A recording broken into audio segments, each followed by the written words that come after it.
I don't need to tell y'all that we live in late stage capitalism, but I'm just going to assume that this video is reaching a wider audience. Okay? So,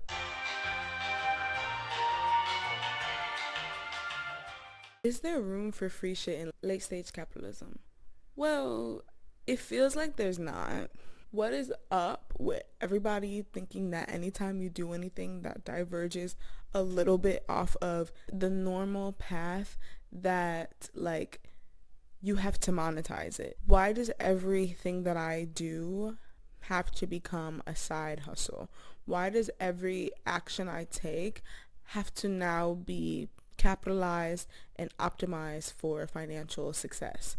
Why can't I just make art and show up on the internet because I have access to it and I'm privileged enough to do so?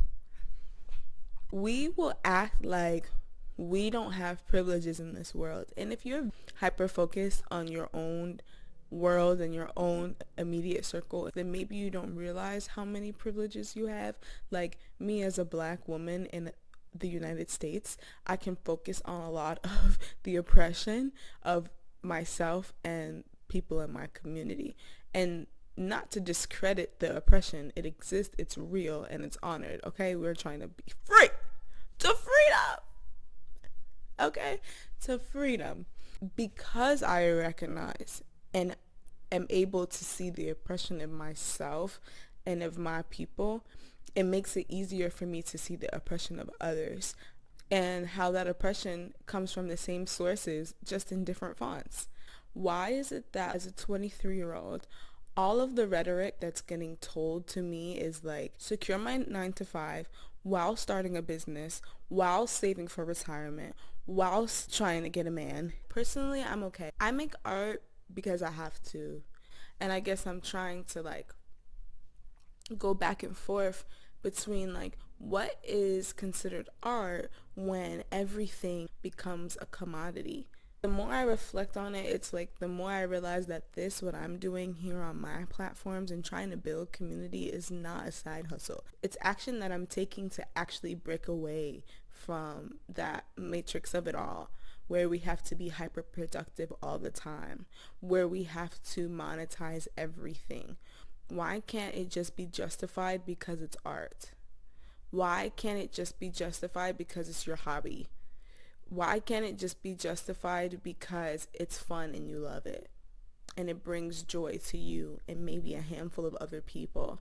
Why does everything have to be set up about blowing up, making it big, and making thousands of dollars off of it monthly in order for it to be deemed worthy? I know that that's not the case, but I think that it's a relevant conversation to be had. So that's what we're digging into today. If this is your first time seeing me, my name is Nate Adjoa, the artist you don't know yet. Here on this channel, we talk about all things related to self-discovery through art. So let's dig into some shit. As a small creator talking about monetization, oftentimes it brings traffic to your channel because there are other people like me and like you that want to start art channels or other, creator platforms, and we want to see how it can be monetized, how it can be deemed valuable, because we're going to end up spending a lot of time and energy and effort into these platforms.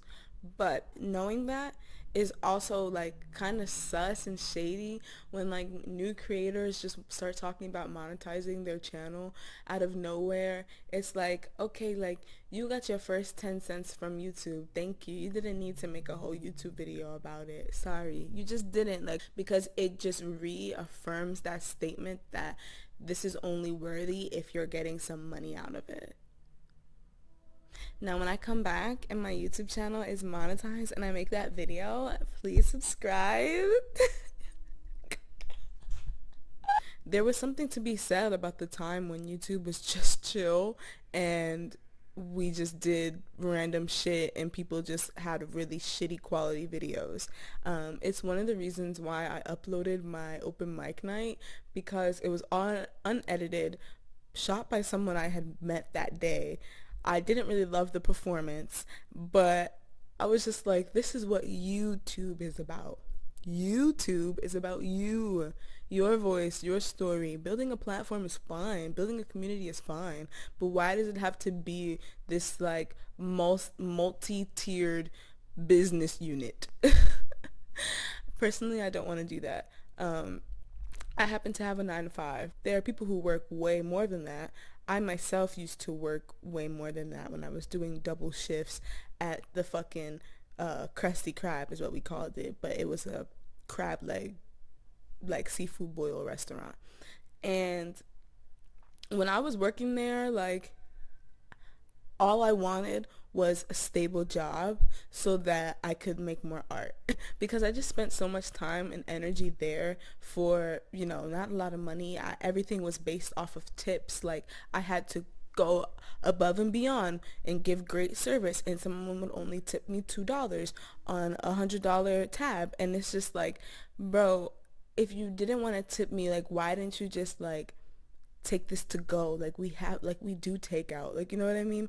So when I was working there, I was in college at the time, all I would write about and journal about was just like, okay, I want to get a stable job that pays me well, that instability is relative because really nothing is ever 100% secure, but in my mind I wanted to have a stable job and that paid me well, and I wanted to have a flexible enough schedule that I could make art on the side, knowing that art is never on the side. It's more so like I always wanted my job to be on the side. If anything, my 9 to 5 is my side hustle, period.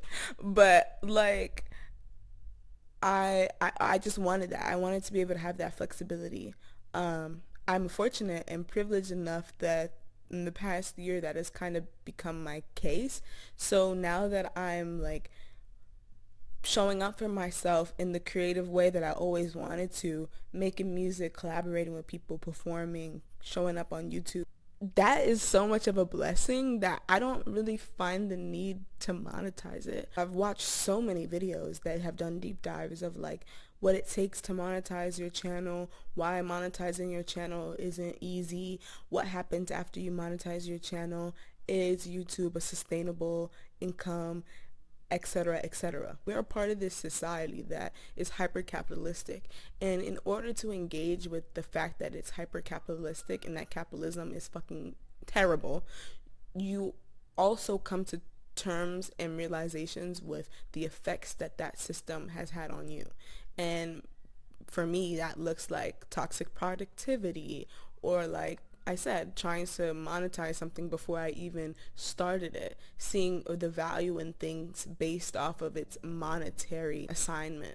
As I grow into myself, I'm learning that that's not what really truly resonates with me. The type of person I am, I'd be happy if everyone had access to things and we could just live the lives that we wanted to live and there was peace and harmony. Like, of course, that sounds super optimistic, especially given everything that's going on in the world.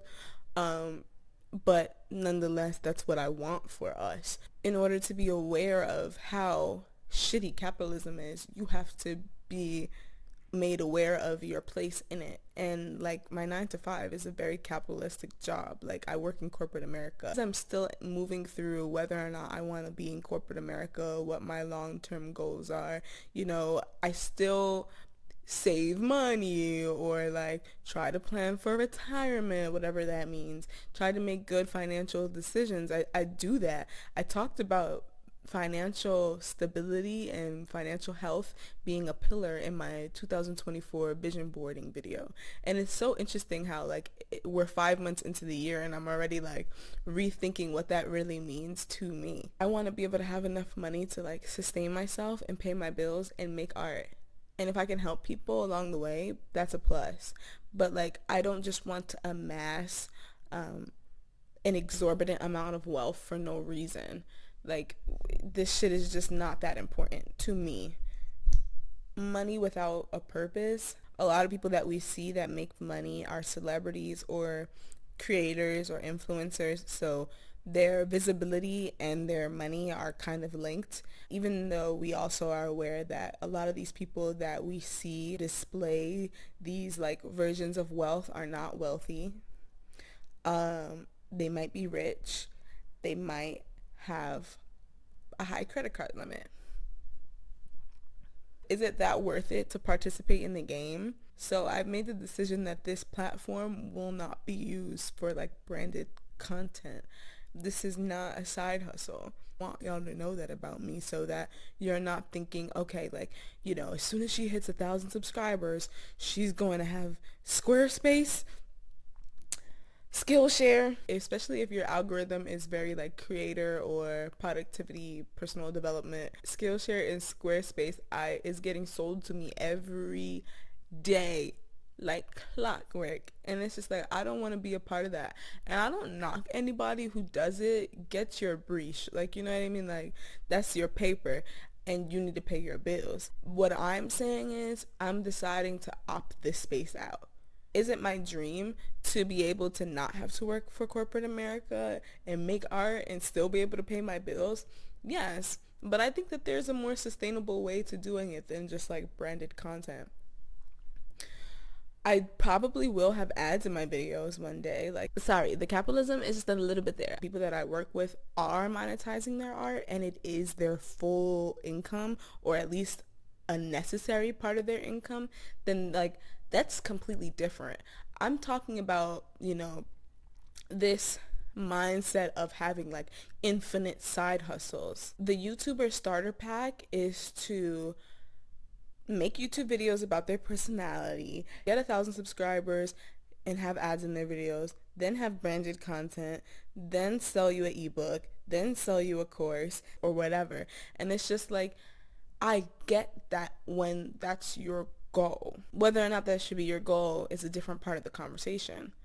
But I'm letting y'all know that that's not my goal, so there's no need for me to move that way. And then I thought deeply about like, okay, Renee, one day you're going to put out an album and you're going to want people to come to your shows and you're going to want people to pay for your shows. You're going to want people to buy your music or at least stream it. You know what I mean? And like, that's a certain level of commodification. So I'll keep that in mind. But I will also keep in mind the person who is supporting me, the person who's on the other side of that transaction, and just make it less grimy and slimy. Why are fucking Telfar bags going for triple the value on StockX? Like, you know what I mean? Like, why are scissor tickets getting flipped 5 times over on Ticketmaster? It's just to a point where we are doing it to ourselves, because we're doing it to each other, and we just prioritize this money shit so much that it loses the real intrinsic value in the things that we're trying to cultivate and create. And I don't want to fall into that, not with this space. This is a protected space. Well, I'm not going to just put a whole bunch of bullshit in front of y'all. When it does come time for us to organize, I want y'all to know that this is important. Sometimes you do have to put your money where your mouth is. What does that look like? That looks like mutual aid. I would rather spend time cultivating this platform and saying, hey guys, there's an artist that needs to pay their rent. There's an artist that needs to pay their studio dues. There's an artist that needs to pay their school tuition. There's an artist that's struggling to eat. Let's raise money for them. Hey y'all, we're putting on this event for the community. Let's raise money for this event. Shit like that. It's not that like money is evil. Money is not evil. Capitalism is evil. The infrastructure of having, forced scarcity is evil when the resources of this earth are so abundant. How we use that money and how we engage with each other when it comes to money and resources. More importantly, it's resources, not just the dollar. It's the resources that dollar can get you and what that dollar represents. So how we, exchange resources, whether it's information, music, food, housing, first aid. We get to decide what we want that infrastructure to look like because we're lucky enough to have the internet. The internet is such a double-edged sword, but we're lucky enough to have it. So why not yield that sword in the way that will give us the best results? When I say, oh, this is not a side hustle, it's not because I'm some like holier than thou person. It's not because I'm just so smart with money that, I don't need it. It's just because my philosophy says it's not the way. And I'm trying to embody that. And if my first step is embodying that here, then hopefully one day my 9 to 5, if I can say my hobby doesn't need to be monetized, that my work doesn't need to be monetized in the way that we know that term in late stage capitalism, then I'll build that muscle when it comes to like my bigger and bigger and bigger projects, and understand that the value that my art has, that my projects have, that my voice has, that my creativity has, that I have, self-discovery through art, is not based on these material as 3D things. And that's all I'm trying to do. I'm trying to really value myself. And I'm realizing that really valuing myself means that I also have to stop telling myself the lie that money makes me better, that things make me better. I'm a real person. That means I'm flawed as shit. But I'm also accepting my flaws and learning how to love them so that I can, reform them and reshape them. All characteristics have the ability to be negative. They also have the ability to be positive. So why not acknowledge your characteristics, flaws and all, and then see how you can make them more beautiful? My people don't need no more shit. You don't need another hat. You don't need another ring. You don't need another bracelet. Now, do I support people that do shit that love what they do? Yes. Do I support people who this is their livelihood? Things are their livelihood? Yes. But personally, this YouTube shit does not pay me. So why would I be acting as if it did or that I needed it to? These corporations would love if every single person had an affiliate link. Why? Because the ads get closer and closer and closer to home. And if the ads get closer and closer and closer to home, you're more likely to spend your money on it. Because sales 101, people buy things based off of the way it makes them feel. So if me, your best friend, can tell you to go buy something, you're going to buy it. Way more likely than some stranger. But like I said, if these brands gave everybody an affiliate link, how many of us would really be making livable wage off that affiliate link, off that content, off that branded YouTube video, off that sponsorship? Zero, zilch. And people are going to keep pursuing this content creation stuff, this influencer thing, because they think that it's a viable way to a livable wage. The problem with late stage capitalism is a livable wage is not in the design. So it's not because making money off the shit you love is inherently bad.